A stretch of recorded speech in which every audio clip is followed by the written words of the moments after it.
नमस्कार दोस्तों, एक बार फिर से स्वागत है आप सभी का हमारे इस चैनल पर। आज हम आपको बताएंगे कि मनुष्य का भाग्य कब लिखा जाता है। दोस्तों, इस दुनिया में दो किस्म के लोग मौजूद हैं। पहले वो जो कि आस्तिक होते हैं, अर्थात ईश्वर की सत्ता पर विश्वास करते हैं। ऐसे लोग भाग्य पर भी विश्वास करते हैं। लेकिन कुछ लोग ऐसे होते हैं जो कि नास्तिक होते हैं, अर्थात वो ईश्वर पर विश्वास नहीं करते हैं। ऐसे लोग भाग्य पर भी विश्वास नहीं करते हैं। दोस्तों, यदि देखा जाए तो सब कुछ ईश्वर के द्वारा पहले से ही निर्धारित होता है।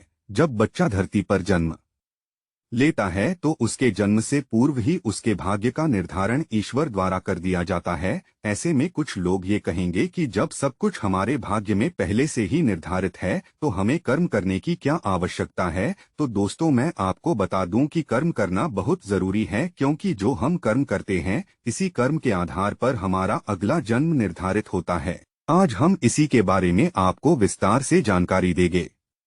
मनुष्य का भाग्य कब लिखा जाता है।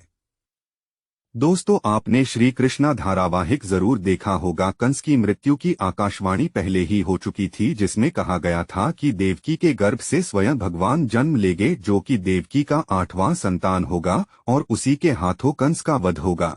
भविष्यवाणी के अनुसार देवकी के गर्भ से श्री कृष्ण ने अवतार लिया था और इन्होंने नीति द्वारा निर्धारित समय पर कंस का वध भी किया और अपने माता पिता को कारागार से मुक्त भी करवाया। तो दोस्तों, यह सब कुछ पहले से ही निर्धारित था। दोस्तों, जो भी मनुष्य इस धरती पर जन्म लेता है उसका भाग्य सब कुछ विधाता द्वारा पहले से निर्धारित कर दिया जाता है। जैसे कि शिशु का जन्म कब, कहाँ तथा कैसे होगा, उसके जीवन में क्या क्या घटनाएं घटित होगी, उसका विवाह कब, कहाँ तथा कैसे होगा और किससे होगा, बच्चा अपने जीवन में कितना कमाएगा और कितनी प्रॉपर्टी बनाएगा, बच्चे की मृत्यु कब, कहाँ तथा कैसे होगी, ये सब कुछ पहले से ही निर्धारित होता है। दोस्तों, एक बार जो विधाता ने लिख दिया वो चाहकर भी नहीं बदला जा सकता है। वो घटित होना ही होना है तथा इसे कोई नहीं रोक सकता है। दोस्तों, रामायण आपने देखा होगा। यह पहले से ही निश्चित था कि भगवान राम को 14 वर्ष का वनवास मिलेगा। इसका मुख्य कारण भगवान श्री राम के द्वारा रावण का वध होना निश्चित था। दोस्तों, एक बात का ध्यान रखिएगा कि आप अच्छे या बुरे जैसे भी कर्म करते हैं, इसी के आधार पर आपका अगला जन्म और भाग्य निर्धारित होता है। हमारे हिंदू धर्म शास्त्रों में कर्म को प्रधान कहा गया है, क्योंकि बिना कर्म के भाग्य कहाँ बनता है।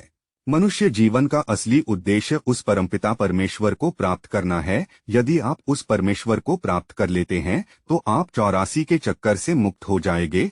साथ ही साथ आप हमेशा के लिए जन्म मरण के चक्कर से मुक्त हो जाएंगे। आपको दोबारा इस मृत्यु लोक में जन्म नहीं लेना पड़ेगा, क्योंकि आपकी आत्मा उस परमपिता परमेश्वर में विलीन हो जाएगी, जिससे आपको मुक्ति मिल जाएगी। इसीलिए हमें हमेशा अच्छे कर्म करने चाहिए। हमेशा हमें दूसरों का भला करना चाहिए। यदि आपके नज़र में कोई गरीब है, दीनहीन है, तो उसकी हमें मदद करनी चाहिए। ब्राह्मण और साधुजनों का हमें आदर सत्कार करना चाहिए।